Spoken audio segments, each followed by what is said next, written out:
Hey, Arielle, welcome to Turning Points Podcast. Hey, Corrine, long time no see. I know. It's so good to see you. Thank you for agreeing to do this. I'm And happy to be here. my friend Sean, my partner in so many things, yes. Nice to meet you. So we're going to launch right into our favorite question, the Turning Points question. Is basically, a lot of seekers can recall a time when they first became a seeker, or when they're, what maybe they learned as a child didn't work for them. So do you have a turning point that you can remember that you became a seeker? I was born a seeker. I really was. The thing that happened to me as a very young child was that I had memories of past lives. And I also could see other dimensions. And my biggest problem was that I was convinced that it was a mistake that I was living with the family I was living with. Wow. Somehow I got dropped off with these wacko, weirdo people. And I kept waiting for my real family to come back. And I would ask my mother, I would tell her, where's my other mother? Where's my house in the woods? And I would, describe things to her, and they would just, ignore me. And the other really strange thing that happened was we lived in the South, and my mother shopped at the Winn-Dixie. And she would take me to the Winn-Dixie with her, and I was mesmerized by the aisle with the canned goods. And I was convinced if I crawled along the floor and just hung out with the canned goods, that somehow the mothership would find me and take me back to wherever it was I originally came from. And I don't know why I thought they were in the Winn-Dixie. I thought the Winn-Dixie was like church for me. Somehow I was going to be saved in the canned goods aisle. So my life was really about trying to find my tribe. I had my beliefs and I had my knowing and my understanding, but I needed people with whom I would resonate. And that, I can tell you on the day that happened. On September 12th, 1984, I moved from Miami to Los Angeles. And that was really the start of my life. That's where I found my people, where, I wasn't weird or strange or odd. And I was vibrating at the same frequency as all the people that I was meeting. And even though I didn't have the words to what it was I was doing and knowing, I finally had found my people. How, you said the year, but do you mind, how old were you then? Well, I'm going to be 68 tomorrow. So if you do the math, I'm really bad at math. I don't know. I don't know either. We'll figure that out later. I think I was 30. Okay. Yeah. So you were an adult. You were an adult when you moved out to California. Yes. Anyways, okay, perfect. So while you were going through this questioning phase as a kid and looking for your tribe, what was your family life like? How did they respond to that? Were they pretty open to it? Were they a little bit casual about it, or were they like, this daughter of ours is nuts? We didn't really talk about it. Okay. My mother had 3 children in under 3 years, and I was the oldest. So before I turned 3, I had a brother and a sister. So she was very busy, and she was only 19 when she had me. Wow. So, we didn't really talk about much. I got thrown into the role of big sister and had to change Debbie's diapers. And, it was just, if I have to come back, and I've been told I'm not coming back, but if I have to come back, I want to be an only child. Or at least not the oldest, right? Right. The youngest. I think, from my observation, the youngest child always does the best. Well, they have it the easiest. My wife's the youngest child, and she will deny it, but she has had a much easier life than her brother and sister. Yeah. So you were born and raised in Florida, Miami, or did you move around as a kid? No, I was born in Miami and raised in Hollywood, which is, a half hour north of Miami. Gotcha. To South Florida. Gotcha. And so once you found your tribe in California, then what did that look like next? Because, I had mentioned to you when I reached out to you for the podcast that Hot Chocolate for the Mystical Soul was a huge, like, even probably more of an impact on me than Chicken Soup for the Mystical Soul, or Chicken Soup for the Soul. And I didn't realize until I just looked up the book a little while ago that you were the co-author on Chicken Soup for the Soul. Well, I was the publicist for all the Chicken Soup books in the early days. Okay. And Mark Victor Hansen and Jack Canfield asked me to write a Chicken Soup book with them. And that book was going to be titled Chicken Soup for the Mystical Soul, 101 True Stories of Angels and Miracles. And when I delivered the manuscript, they called me up and they said, there are 10 stories in this book that you have to take out. And I said, which stories? And they named off the 10 best stories in the book. The absolute best stories, including my favorite story, which was by Malika Chopra about the day India ran out of milk because Ganeshas everywhere were drinking milk. And I said, why? Why do these stories have to come out? And they just said, well, they're just too woo-woo. And I said, but that's the point. Exactly. This is Chicken Soup for the Mystical Soul. The more woo-woo, the better. And they said, no, those stories can't go in. And they were my biggest client at the time. And I loved working with them. And I didn't, they asked me to write the book. I didn't really care about the book that much. And I just said to them, listen, let's forget about the book. Let's tear up the contract. Let's forget this ever happened. And we'll just go back to normal. And they were fine with that. And I was fine with that. But what happened was I knew a lot of literary agents because I did PR for all their clients. And this one agent said to me, hey, what's happening with your book? And I tell her this whole story. And she says to me, well, will you send me the manuscript? Sure, why not? I'm not going to do anything with it. I send her the manuscript. And 2 weeks later, she calls me up. And she said, I just got you a 6-figure advance for your book. And it has a new title. And it's called Hot Chocolate for the Mystical Soul. And I was like, no, you can't do that. That's Mark and Jack's format. The whole construct of the book is chicken soup. I can't do that. And she said, well, ask them. Maybe they'll be okay with it. So I get them on the phone and I just tell them the truth. And they were so amazing. And Jack Canfield says to me, that's fantastic. I'll write the foreword to the book. And Mark says, oh, wow. That's amazing. And I'll write the afterword for the book. And we're going to promote your book everywhere. Now, what I didn't know at the time was I didn't know the truth about why they wanted to take those stories out. What I will tell you is that they were so generous and the book came out and it did really well. I found out much later that the number one reader of the Chicken Soup books back in those days were evangelical Christians. And they knew that if their core audience read about Ganeshas in India drinking milk and some of the other stuff I had going on, that there would be backlash that they weren't willing to risk, which explained why they were so happy that my efforts could move on. And so to this day, I'm still friends with both of them. I still talk to them all the time. And that was the beginning of a 6-book series in the Hot Chocolate series. Oh, that's great. Thank you for sharing that. That's amazing. Yeah. I still remember reading that book in my apartment in Nashville and just sort of beginning my spiritual journey. And I resonated with it so deeply because I was always a mystical kid. And when that book came out, it's like, there's other people out there too. Lots of them. Yeah, so many. And so that was the idea really with the podcast too, is to kind of have, personal mystical stories is basically, I happen to call it turning points at this point in time. But it is really people's mystical points where they see things in a different way or yeah. So thank you. That's great. Okay. So I want to know, so I don't know where the hot chocolate was in there from when you got to LA, but I want to hear more. I got to LA in 84 and the hot chocolate thing started in 96. Okay. So what did you do between then?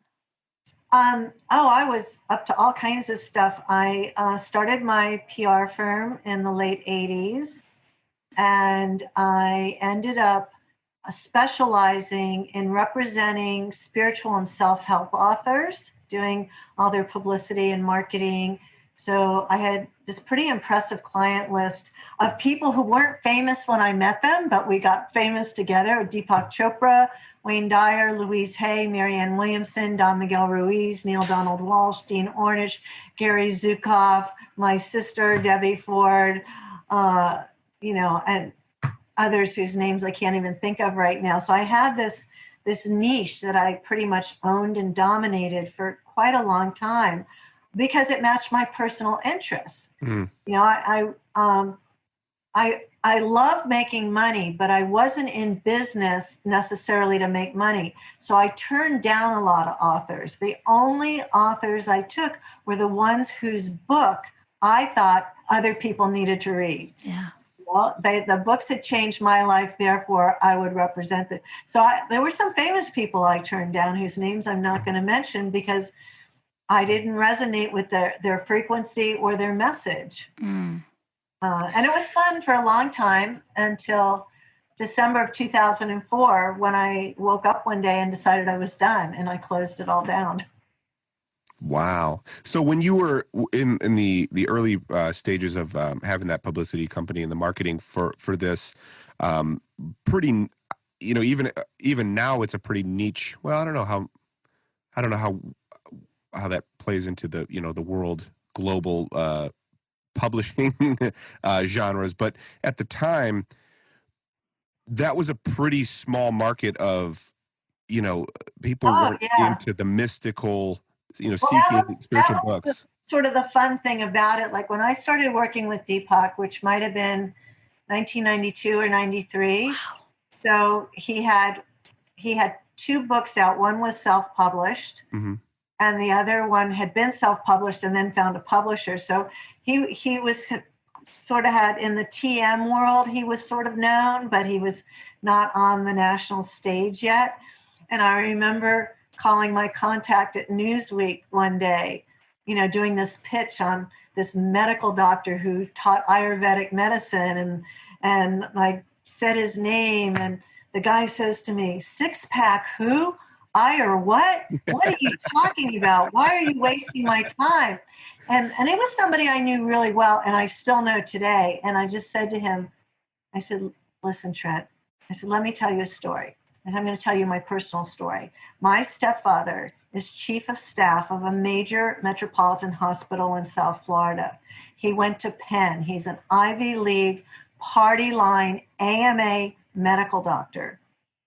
And a year ago, he was diagnosed with advanced inoperable prostate cancer with a PSA of over 4,000, and the cancer had spread throughout his entire body, and modern medicine had nothing for him. They told him, you have maybe a year to live.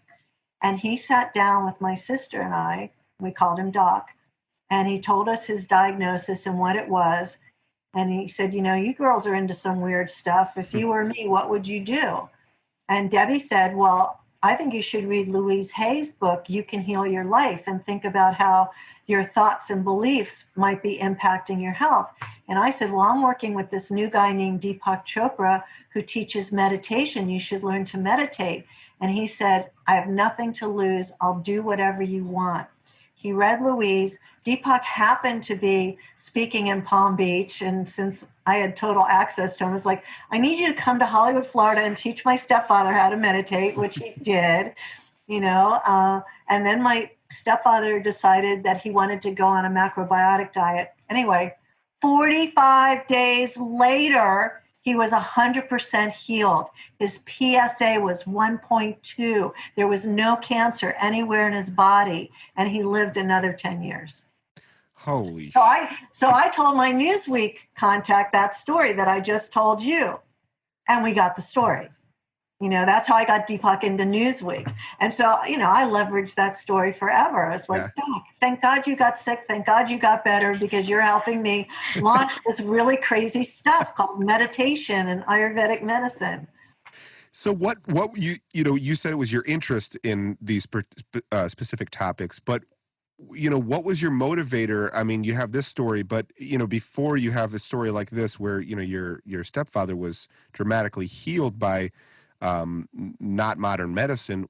What else was? How did you decide what moved you? Do you remember? Can you explain what it was, or what was the mechanism? Working with Louise Haye, Louise at that time had self-published You Can Heal Your Life. It came with, there were mimeograph pages. You may not even know what those are. Mm-mm. There were these machines that had like a tub on it and they had blue ink, and you had to roll it like that to get the pages. And then, then she would bind them. So that was the copy of her first book that I had. That was, this maybe was 1988 or something. And it was so interesting to think that, that your thoughts could impact your body. That I could have, if I'm having back pain, maybe I'm feeling unsupportive, or maybe I'm feeling insecure. And what's the affirmation I could say that could possibly turn that around? So that was fascinating to me. And then when Deepak came out with Ageless Body, Timeless Mind, was it that the book? Yeah, I think it was Ageless Body, Timeless. No, Perfect Health. He came out with Perfect Health. And suddenly I'm reading the exact same thing Louise said, but from a scientific medical perspective that was in total alignment with all the stuff I wanted to know and wanted to learn. Now, Louise was easier for me to understand. Deepak, I liked the tone of his voice and the frequency and the energy of his delivery. But honestly, even today, and he just lives around the corner from me, I can't understand half the things he talks about. They just go, shh, he just he likes to go really, 3 fathoms down deep dish. And I'm like really simple. And I don't care why it works. I don't care to understand any of it. If it works, I'm going to use it. Like I do tapping all the time. I'm a big fan of EFT tapping. I can't tell you the miracles I've used it on all the time. I don't understand how saying I totally and completely love myself changes my life, but it does. And I don't need to know why.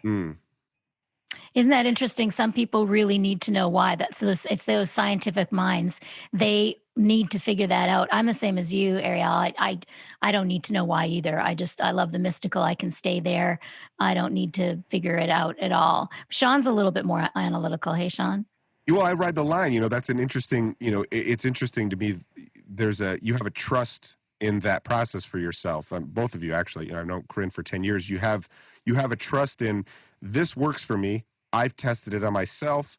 I recognize and I'm aware that it works for me. I don't need you to know or understand that it works for me. I know that it works for me. Having that personal trust and that intuition on, what we call it mystical force. And I think that's what's really interesting about, your backstory is I recognize even now, 2020, almost 2021, that these are still very, woo-woo mystical topics.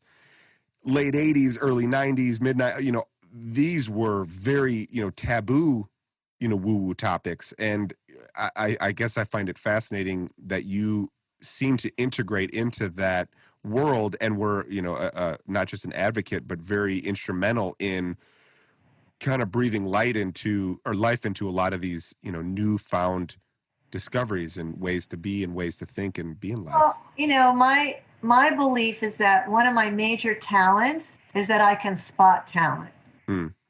Right? Deepak would have become Deepak no matter what. I made it a lot easier for him, and he trusted me implicitly. If I said, Deepak, go do this, he would never ask what it was. He would just go and do it, but he was always going to be who he is. Right. Same with Wayne Dyer. Wayne was always going to be Wayne.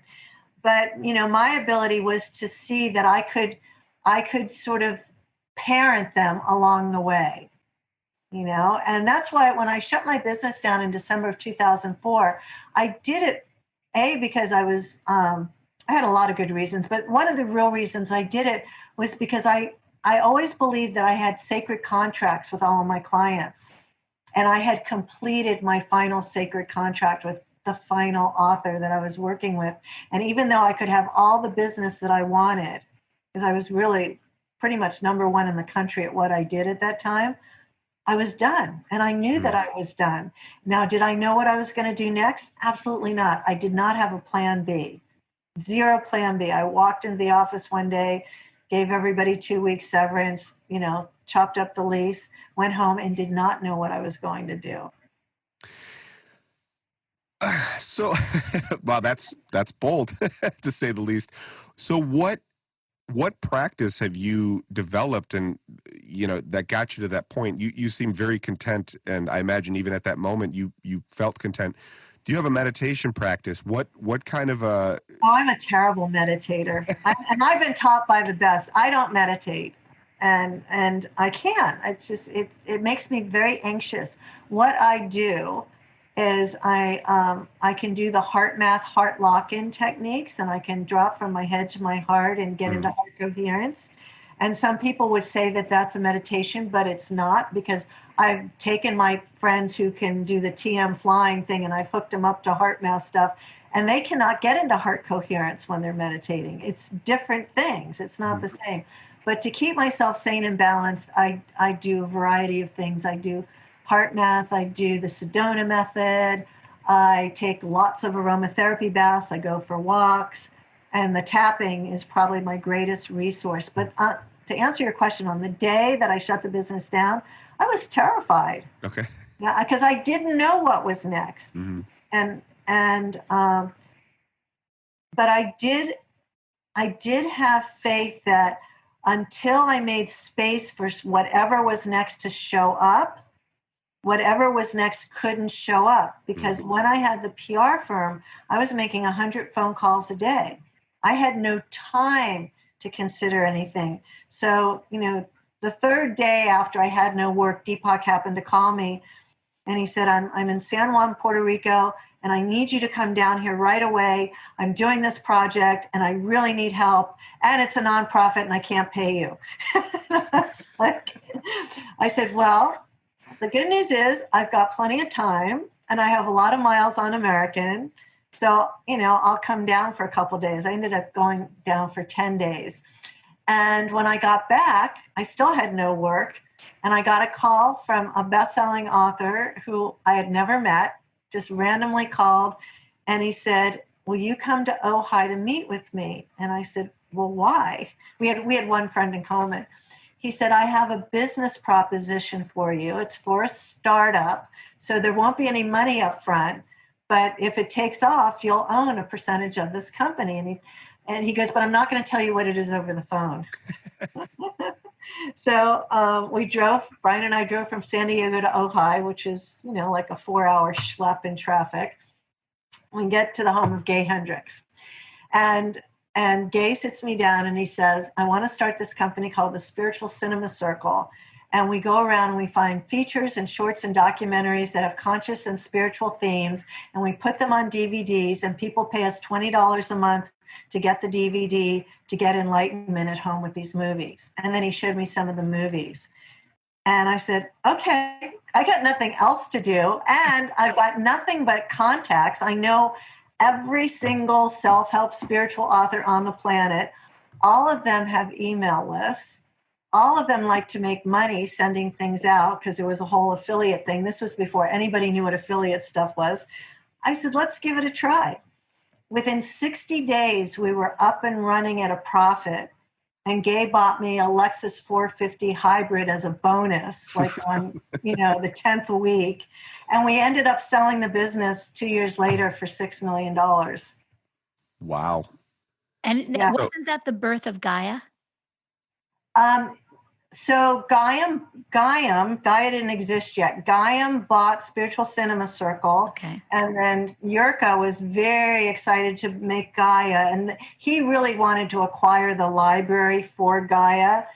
And so that was part of the whole deal. I ended up working with them for about a year afterwards. So the movies are all over there now. Now, the company sold for $6 million. I didn't make $6 million. I didn't even make $1 million. I had the opportunity to sell all of my stock. And I so didn't know what I was doing. I sold some of the stock, but I thought, wow, Gaium has an email list of 1 million customers. Imagine how we're going to grow this business, and my stock is going to go up and it'll make even more money. Well, I can't go into all the technical shenanigans that went on. About a week after all this transpired, my stock became worthless. Oh, no. The good news was they had already committed to pay me $300,000 a year to run the marketing arm because they couldn't run it without me. So I didn't get the stock money, but I did get a job that was pretty cushy and really easy. And I stayed there for a couple of years and discovered why people hate working for corporations. I've never worked for a corporation before. Looney Tunes. Yeah, Totally. you're a self-employed person for sure, right? Your whole life. I used to have my own business, not, this chain of command where, literally one of my responsibilities was to go to Boulder once a month for a 15-minute in-person meeting. Oh, wow. Just wasteful, pointless, And they put me up at the nicest hotel. Yeah. They gave me a limousine. I got treated like I was a rock star, which I wasn't. So that was nice, but it was crazy. But I had no plan. But if it served me not to have a plan, because if Gay Hendricks had called me when I was making 100 calls a day, I would have never taken his call for starters. And certainly if he had said, oh, I want you to do X, Y, and Z in a startup for no money, I would have said, you are fucking nuts. That's not going to happen. Right. So that, all these things had to line up. Wow. Lakshmi must be very strong in your chart. I'd have to ask, I have a Vedic astrologer that I worship and adore. And I don't know. I didn't even know Lakshmi was in my chart. So I have Lakshmi statues all over. I was going to say, you just exude that. But of course, you are the Shakti woman, which we will get to. But first, I do want to ask, if you don't mind sharing, how did you get introduced to amma and get into amma? Oh, okay. So I was visiting with my chiropractor, and I was lying on the table. And on every wall of his office were photos of amma. And I didn't know who she was. This was 1996 or something. And I asked my chiropractor, who's that holy woman? He said, oh, that's Ammaji, the hugging saint. He said, I just returned from India. I lived at her ashram, blah, blah, blah. And I said, I'd really like to meet Amma. He said, well, next weekend she'll be in Newport Beach. And she's doing this weekend retreat. You should go to it. And he gave me all the information on how to sign up. And as I walked out of the office, he said to me, I'm going to tell you a secret. I said, what's that? He goes, they're going to tell you that Amma doesn't speak English. But when she's giving you a hug, you can whisper in her ear for a boon. I was like, well, what's a boon? He said, it's a wish. And he goes, and you'll know that she heard you because she'll squeeze you even tighter. So this got me thinking, it's like, oh, this is great. Now the workshop's Friday night, Saturday, and Sunday. And that means I'm going to get at least 3 hugs, because back in those days, you could get a hug a day. That's right. And what am I going to ask her for Friday night? What am I going to ask her for Saturday night? And what am I going to... So on Friday night, I asked her to please heal my heart of anything that would stop me from having a soulmate. And she hugged me really tight. And then she put a Hershey's Kiss in my hand. And I thought I was really special. I didn't know everybody got a Hershey's Kiss. I got a Hershey's Kiss. And then the next day I went and did the whole thing, got in line again, got another hug. And this time while she was hugging me, I rattled off my must-have list for my soulmate. I had memorized it. And I said, Amma, please send me a soulmate. It needs to be blah, blah, blah, blah. And she laughed and she hugged me really tight and she gave me another Hershey's Kiss. So that night I went to bed and I had this amazing dream. And in the dream, there were 7 women dressed in purple and they were all singing to me. And the lyrics of the song were, Arielle is the woman who comes after Beth. Arielle is the woman who comes after Beth. So when I woke up in the morning, I was so excited. I thought, oh, my soulmate's out there, but he's totally tied up with somebody named Beth right now. But now I have this clue. A week later, maybe it wasn't even a week, but a very short time later, I ended up having to go to Portland, Oregon for one of my authors. I had arranged for him to do this national TV interview, and the crew was going to go to his mansion on Lake Oswego. And Simon & Schuster had hired me, said, "Oh, you got to go up there and supervise the shoot and all this stuff." And I called the author's office and I talked to his business partner, this guy, Brian, who was a real yacky, chatty guy, always wanted to talk. And I'm like, I got to make 100 phone calls a day. I got to go. I can't talk to you. Anyway, I call and I say, "Listen, I'm coming up for the shoot. I'm flying into Portland. Here's my flight information. How do I get to Nick's house?" And this chatty guy says, "Oh, I'll pick you up at the airport." I was like, "Oh, that's so nice." And he said, "Because I have this kind of car and I'll be outside in this sort of place. I can't come to the gate." This was back in the day when you could go to the gate because the airport's under construction. So that morning I get up, it's summertime. I put on my cutest summer dress and my cutest summer flats. And I was like, I was a bikini model when I was younger. So like my younger body was pretty hot. I knew I was looking really good. And all the way on the flight up there, I'm feeling unusually nervous. And I'm not the nervous type. And I thought, I must be nervous because I was doing a liver cleanse and I was sort of hypoglycemic. And I was thinking, I'm just going to have some more lemon juice and maple syrup or whatever that crap was that I was drinking. So I get off the plane, I walk out, and there's the car, and there's the Brian. And I take one look at him. And my first thought is, I wonder who Beth is. And that's followed by the thought, you don't even know if he's married. And then I look at his hand, no wedding band, and in the meantime, he's looking at me a little strangely. Anyway, we get in the car, we go to Nick's house. The crew is already set up. The lights are up. The host is there. The interview's about to start. I got there just in time.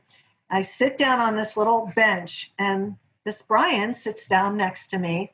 And it was my job as the publicist to pay close attention to my client, the author, in this interview to make sure he's talking about his book. He's mentioning his book because it's not the host's job. The host wants to talk about the woo-woo. This is a guy who claimed to be the reincarnation of Paul the Apostle.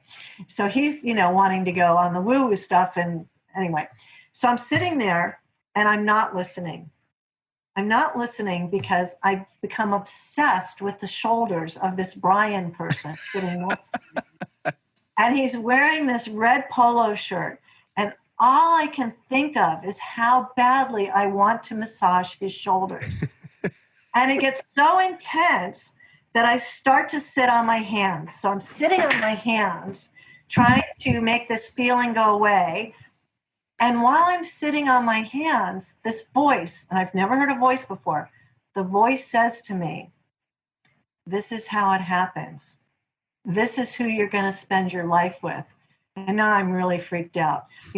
I'm hungry, my stomach's growling, I'm having uncontrollable urges to touch a stranger, and I'm hearing voices. And all of a sudden, all the house lights go up. The host is standing, the author is standing, and I realized I've missed the entire interview. And all I'm thinking is I see a back door, and I'm thinking, I've got to get out that back door. I need some fresh air. This is all too weird. And I stand up, and my client, the author, walks over. Brian's standing there, and the author says to Brian, "Why don't we take Arielle to dinner tonight before she catches her plane? And why don't you invite Elizabeth to join us?" And now I'm thinking, holy shit, there is a Beth. It's an Elizabeth. It's his wife. And the voice comes back and says to me, "No, they're just like brother and sister." And as I head to the back door, Brian grabs me and he stops me and he says, "I have to ask you something." And I said, "What?" He said, "When I picked you up at the airport, did I look familiar to you?" And I said, "Kinda, why?" And he said, "Well, I've been dreaming about you." And with that, I had to go get some air. I was freaking out. So in these shoots, it's an all-day shoot. We've done the first sit-down interview. Now we have to go to Powell's bookstore where the author pretends to be signing books. And then we have to go to the Rose Garden where we do the walking and talking shot. It's just this whole day shoot that's going to be a 10-minute piece on this crazy NBC show. And all day long, the voice is talking to me, and I'm looking at this guy, and I'm thinking, he's so not my type. How could he be the one? And anyway, we get to dinner, and it's Nick, the author, his wife, the ghost writers of the book, of which there were two, the host, the producer, and this woman, Elizabeth, shows up. And it's a beautiful July night, and the sun's out, even though it's 8:00 at night, and we're waiting for dinner, and the dinner's not coming, and the dinner's not coming. And finally, I said to Brian, I said, I'm on the last flight out. I have to be on this flight. Let's go. Can you please take me to the airport? And so he arranged to have my trout dinner put into a box, and we jump in his car, and we're speeding down this freeway, headed to the airport, and I'm eating, and I'm feeding him my dinner, and I start to hear things come out of my mouth that I cannot believe are coming out of my mouth. The first was this: I don't want to have any children. And he just about drives off the road, and he says to me, well, that's why Elizabeth and I have broken up. She wants to get married and have children. He said, I don't care whether I get married or not, but I definitely don't want children. I was like, good. And the other thing you need to know is I've been looking for a Tantra partner. And I'm like, what are you doing? How can you say this? I still don't even know his last name. Anyway, we get to the airport, and, I have like 7 minutes to run to the gate. And as we're getting out of the car, I say to him, I need to know your date, time, and place of birth. And he rattles it off as if it's the most normal thing in the world. And I run to the gate. I'm the last person on the plane, and I go home. The next morning, I get up, and as was my every Saturday morning, I would go to Torrey Pines to do this 1-hour hike up the mountain and down the mountain and along the beach. And on my hike, I run into my then Vedic astrologer, this guy named Mark. It's like, Mark, how auspicious. I met this guy yesterday. Here's his data. Will you look him up for me? And I keep walking and walking. I get home a while later. I go to my answering machine. Remember answering machines? The red lights beeping? Yeah. Mm-hmm. And then I hit the rewind, and the little cassette thing rewinds. I hit play. There's Mark's voice. Hey, Arielle, I looked up your chart with Brian's. It's the clearest indication of a fated relationship I've ever seen. I predict you'll get married. Call me when you need wedding dates. Holy shit. Right? So 3 weeks later, we get engaged. And even though we got engaged in 3 weeks, I told him I wouldn't get married for at least a year because I'm a very sensible Capricorn. I said, I don't even know you. I said, I have all these feelings like we're meant to be together and you're my soulmate, but I'm not going to marry a stranger. He was fine with that. I know you asked me, how did I meet Amma? No, this is where I was hoping it was go. It's perfect. So he moved in, he moved from Portland to San Diego almost immediately. Like I woke up one morning, it was like, when did you move in? Everything was happening really fast. So we met on July 18th. Amma comes to California every November, except for this year. And I saw that Amma was going to be at the San Ramon ashram. And I said to Brian, oh, we have to go. You're going to love this. She's this holy woman and she gives hugs and it's really great and we should go. And he was like, yeah, I want a hug from Amma. So we go. And by then I had made friends with the people who knew people and I could get us to cut in line and all that kind of stuff. And I was talking to my friend who had access. He was actually her publicist. And I said to him, oh, I want you to meet my fiance. And I introduced Rob to Brian. And Rob says to me, well, Amma does weddings. I was like, she does? Well, we need to have a wedding. And I said, well, how do you make that happen? He said, well, when you get your hug, tell Big Swami, the guy next to her, that you're engaged and ask her if she'll do a wedding. And she agreed. She agreed to do our wedding. And we knew that she was going to be back in Southern California in June. So, of course, that's when that would be our next opportunity. And so Amma married us in front of 2,000 people we didn't know at the end of Devi Bhava. So it was 6 o'clock in the morning after having been up all night. And it was just this magnificent, crazy event. And then that was our spiritual wedding. And then I knew that I wanted to be legally married. So a few days after our amma wedding, at the time I was doing PR for a rock star named Kenny Loggins. You may remember who he is. I know him, yeah. Kenny called me, and I told Kenny about the amma wedding. I said, but we need to have a real wedding. And Kenny was like, that's so cool. I've always wanted to get ordained. I'll do your wedding. And I said, well, not so fast. I said, you can do the wedding on one condition. He said, what's that? I said, you have to be our wedding singer. He said, oh, that's easy. So he said to me, and I know how to get ordained because my friend Gay Hendricks will help me do that. So that I met Gay for the very first time at my wedding, my legal wedding. And then we had a third wedding soon after that, because I had another client who was the high priestess of Wicca for Manhattan. She was also a criminal defense attorney. She had 2 jobs. And she told me she wanted to perform a pagan hand fasting for us on the top of a mountain. So we had 3 weddings. And that's how I met Amma. Well, you'd have to have 3 weddings to celebrate, a coming together like that. I mean, that's storybook. I mean, that's just amazing how many things can line up in the serendipitous nature of well, just so you know, that was the short version. I love that, man. That was incredibly enjoyable to, what's fascinating is how much you remember and how present and how aware and how specific all of those little things are. And, do you find yourself letting go and just getting into the flow of life? And do things like that happen in your life often? Or was that pretty unique for you? No, I would say there's a lot of magic that happens. And I have a big capacity to receive magic. I just never know when it's going to come. But I do, of course, have my magic wand right here on my desk.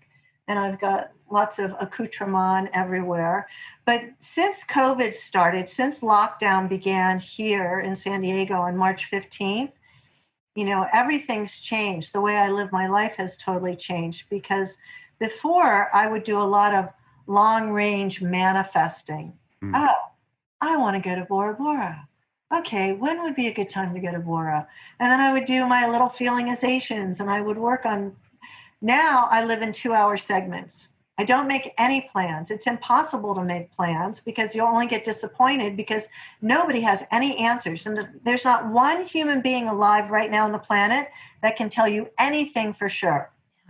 Nobody. So how do you exist in chaos? And so the way I exist in chaos is in 2-hour segments. I'll get to my desk usually about 10 in the morning. It's like, okay, what would I like to do for the next 2 hours? What's the next baby step to take? What is there to do? And, people say, well, don't you worry about things? It's like, well, you can't worry when you're in a 2-hour window. There's no point in worrying about anything because I'm clear I have no control, except when I freak out, I've got my toolkit, right? Yeah. So having all of that helps. Plus I have this on my desk. I don't know if you're going to be able to read that, what that says. But what that says is Santosha. Uh-huh. And Santosha is the Sanskrit word for utter contentment. Because I used to have the goal of wanting to be happy. And what I discovered is happiness isn't the way to go. Happiness is conditional on people and places and things and experiences. But Santosha, you can have contentment regardless of the circumstances. Santosha is the choice. And if I want to have sukha, which is the Sanskrit word for happiness and sweetness, I can have all of it. It's just a choice. But the learning Santosha really altered it because I realized contentment is always within my grasp, regardless of how insane things get. Mm-hmm. Well, and I'm assuming you're still down in California. Yes, I'm in La Jolla. Yeah, so here's how I'm leaving San Diego. The only way I'm leaving San Diego is in a body bag. Yeah, it is paradise. It Yeah. is paradise. Absolute It really paradise. is. Like, I like Yep. to travel. I like to visit, but this is my home. Yeah. Yeah. Well, and that's been this year. Part of the reason we're doing this podcast, or one of the, I guess, the symptoms of this podcast is, kind of just watching how everybody has developed their practice, have developed their spiritual tools to to I guess counterbalance the chaos that comes in life, the things that we can't possibly predict, the things that we can't possibly control.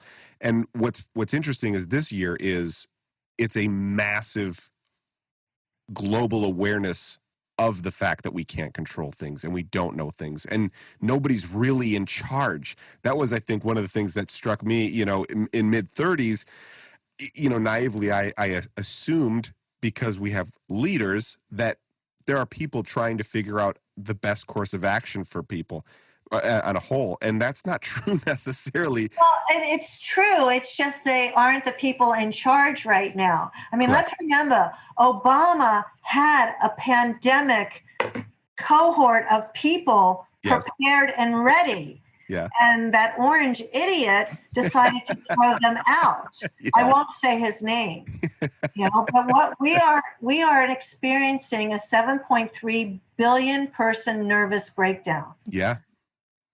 And God willing, 22 days from now, the worst will be over. It won't be over, but the worst will be over. Yeah.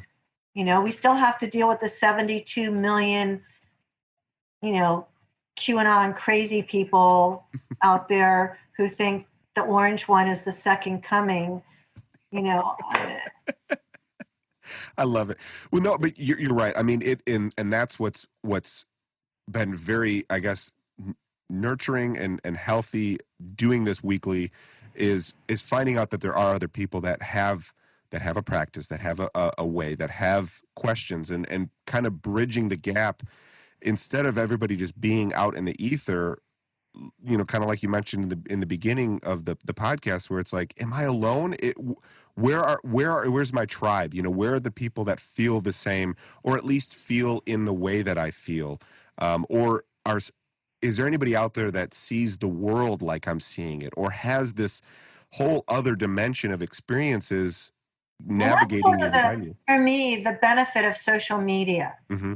Yeah. So I have close to 5,000 friends on Facebook. I don't know all of them because when I joined Facebook in 2008, I was so flattered anytime somebody wanted to be my friend. I just said yes. So I ended up with a lot of people I don't know. But since March 15th, I've gotten rid of hundreds of them. Yeah. I've been unfriending and unfollowing, because it's my personal page, and anybody who wants to debate insanity with me, that's it. They're gone. Yeah. If they want to tell me that you're infringing on my personal rights, telling me to wear a mask, it's like, Exactly. toodles. Yeah. Me too. Well, and that's the other thing is, we have to realize that it's okay. You don't have to do it, but isn't it the nice thing to do? Isn't it? There's courteous things that we can do to help everybody get through this, and I think it's a couple of things. I mean, the science has been out there long enough that there's no reason for anybody not to do it. It's not dangerous. It's not going to hurt you, and it will save lives. That's all there is to it. So if you want to be a jerk about it, go be a jerk on somebody else's page, not on my page, right? Yeah. Absolutely. So I think social media for finding a tribe is really helpful. I had a funny thing happen the other day. I wrote a newsletter on, finding the light after the darkness or something like that. Anyway, it was a really deep, emotional, vulnerable, spiritual piece about what I've learned over the last year and how I've, was cycling through the 5 stages of grief, sometimes within 5 minutes, all at once, Anyway, there was that kind of sweet piece. And my friends, all said, oh, I really needed to read that today. Oh, I totally agree. Oh, I'm going to share this with so-and-so. It got a really nice reception. And then I get this one woman who I used to know really well. She used to be my personal trainer years ago, writing about how that because of obese people, the economy was shut down because, people who can't have any willpower and eat and exercise were the cause of the shutdown and COVID. And she just went off on this whole conversation. And I wrote to her and I said, did you mean to write this on my page? Because what you're saying doesn't relate at all to what I was saying, And then she wrote back with more of that same theme. And then, of course, my friends popped in and said to her, "Oh, it sounds like you really hate fat people." And I said to her, "Don't you understand that obesity is part of the problem with racism? Poor people live in neighborhoods that don't have grocery stores. Yeah. So even if they wanted to eat healthy, they can't. They don't have access to good food, And then she writes me back, "Oh, well, I adopted a Black child from Africa. I'm not a racist." And I was like, I didn't say you were a racist. I said obesity is part of the racism problem. So finally, my people attacked her so much that she deleted herself. Yeah. There you go. Yeah. Which is great. It was because I thought, we had mutual friends. So I thought, well, I'm not going to just block her, and pretty much everybody who read it was like, what's the matter with you? You probably gave her more time because you did know her before. I mean, I commend you for having the patience that you did with her because that's what needs to happen is we do need to listen to each other, even if it's different views. But what happens is, as you found, is that there is no listening. There wasn't even a listening in what you had said, what she wrote. Yeah. Well, the thing is, you can't talk reason, logic, and common sense to people who don't have the capacity to think for themselves. Mm. And that's a nice way of saying they're stupid. Well, and that's part of I think when people are having a mass, panic, socially, emotionally, and there isn't somebody who knows what's going to come out of this or how it's going to go. I think people have a sense of trust in a society and the way a society works. And when that goes away and you don't have, a spiritual center or, some kind of an intuitive center of whatever that is, you just lose your compass. There's no due north, you've raised an interesting word. You said the word spiritual. And I can't tell you how many meditation and yoga teachers in California have jumped on the whole QAnon thing. I know. And they're the ones saying, "Oh, if you're wearing a mask, you're buying into fear, not love." And it's like, oh man, I'm not buying into fear. I'm into reason and caution. Yeah. The two people I love most in the world are high risk. My husband and my mother both have underlying conditions. My husband was a pro athlete in 2 sports. He's led a healthy lifestyle. He's meditated for 30 plus years. Through no fault of his own, things happened. He got parasites in the Ganges, for starters. So stuff happens. Yeah. So for somebody to say you're choosing fear over love, that's a throwaway line. Yes. I think what's happened is, for me, spirituality is not about reading Marianne Williamson or Deepak Chopra books. It's not about going to hot yoga. It's not about having green drinks. It's not about, howling at the moon. It's about how much love and compassion and seva do you put out to the world. Mm. And you don't even have to believe in God to be a true spiritual person. Absolutely. Right? But to call yourself spiritual because you have 16 pairs of Lululemons is bullshit. It's a very California statement right there. I only know that what you said is a very accurate way of putting it, but I don't know what Lululemons are. So that's all right, but I got your gist. Like if Gucci were to make yoga pants, Gotcha. Okay. They're super expensive. They're nothing special. So they have very fancy stores, and the bag that you walk out with is sort of like a status shopping bag. A yoga status. Yeah. Gotcha. Yeah. About status. I'm happy to say I've never purchased a pair of Lulus. I've been against them from the beginning. I'm a Fabletics girl myself. I love they're great quality. Okay, so we could wind down right now, and we can wind down right now. Can I just get, because I do want to touch on what you're currently doing, because all from what you sent me and what we're going to talk about in the intro about you, you are the love goddess right now. In fact, my BFF of 30 years took your Shakti workshop 4 years ago and met her soulmate 6 months later. So you're Eddie calling Kenny. it a Shakti workshop. I don't have anything called Shakti. I have soulmate secret workshops. Yeah, I think that's what she took for some reason. Yeah. So she took Eddie did. We had her on the podcast. So she's Eddie Kenny. She's up in Newfoundland. And she took your workshop 4 years ago, and 6 months You after. do it at Omega? No, I think it was online. Oh, okay. Yeah, I've got a couple of courses online. Yeah, I think it was online that she did it, because she's in Newfoundland. She could go to Omega, but for that time she did it online. And yeah, 6 months later she met her honey that she's still with. This stuff works. Yeah. I mean, that's all there is to it. It absolutely 100% totally works. We're doing the law of attraction all day long anyway. This is just doing it with a level of consciousness that you're actually manifesting something you desire, as opposed to running away with all your negative thoughts. My friend Wayne Dwyer always used to say, don't believe every thought that you have. Yeah. So but all the five, there's like 5 books you have right now that are on the soulmate and right? I mean, that's what your focus is. I've written 11 books. Yeah. So there's quite a few out there, but yeah. So shoot, what do you want to know? Well, that's your passion right now. So how did that happen? Oh, okay. So when I was 43 years old, I woke up one morning and I didn't even have my eyes open. I was just kind of feeling around the bed looking for my 25-pound cat, who was usually sleeping next to me, and the cat wasn't there. And what I did feel was this big, empty, expansive bed. And as I was feeling this empty, expansive bed, I had this thought, which was basically, oh no, I forgot to get married. And I'm lying there in bed thinking, how did that happen? Like, I'm 44 and I have this, I'm in great shape and I've got this amazing condo in Beverly Hills and a successful business and lots of friends and I'm relatively attractive. How is it I'm not married? And when I really looked into it, I saw that I had put all my time and energy and attention on building my career.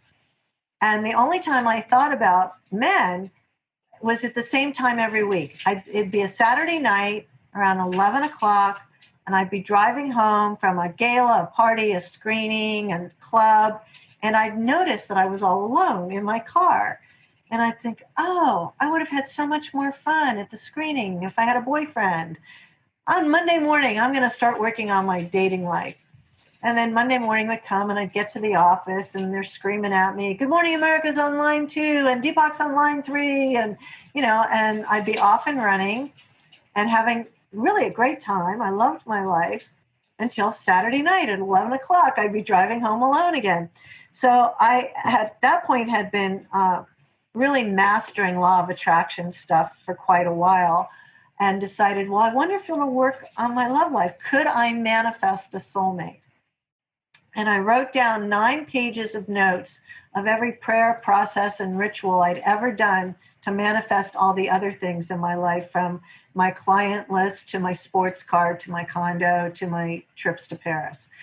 And I gave it a shot. And at the time, I wasn't tracking how long anything took because I didn't think I'd ever need it. But somewhere within the span of a year, Brian and I met.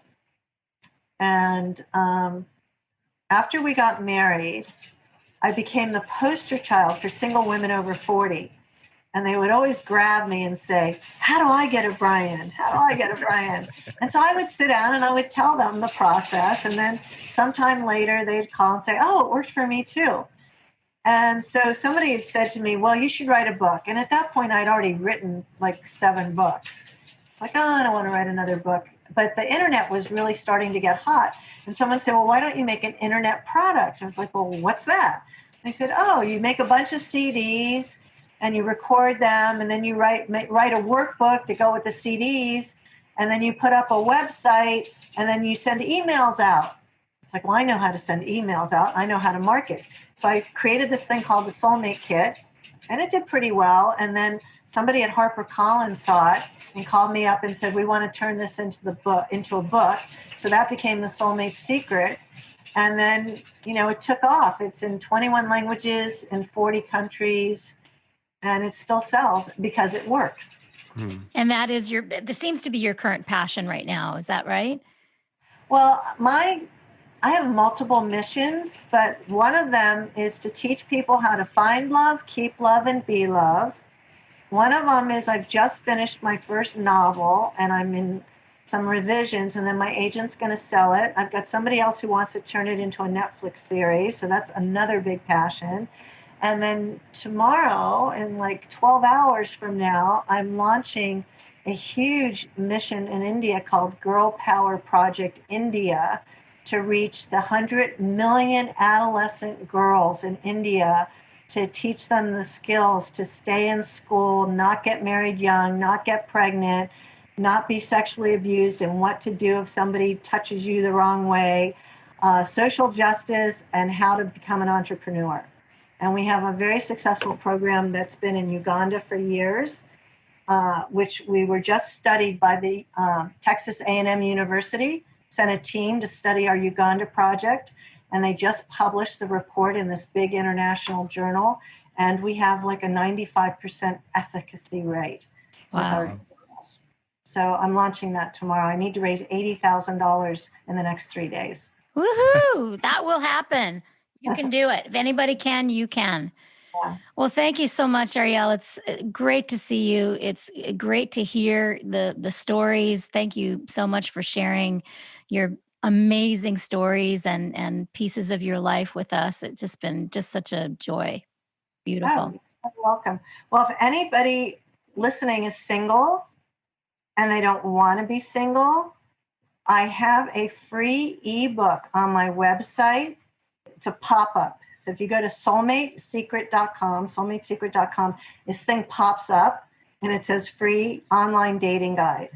And it's only 9 pages, but it will tell you absolutely everything you need to do to find your soulmate online. And very cool. And it works. Yeah, that works. Excellent. And good luck with the Girl Power. I'll be keeping in touch with you on that for sure. Oh, great. Yeah. Thank you. Yeah, it's going to be amazing. Yeah. All right. Well, thank you so much. I appreciate it. Very nice to meet you. And yes, nice to meet you too, Sean. Very much enjoy your life and your stories. That was extremely fun to hear. And so I hope we get to talk again soon, and maybe we'll meet this elusive Brian someday. We will. Oh, yeah. We're going to be interviewing him on January. Oh, that's right. Yeah, the end of January, 3rd week in January. Beautiful. Yeah. Okay. All Take right. care. Bye. All right. Take care. Bye.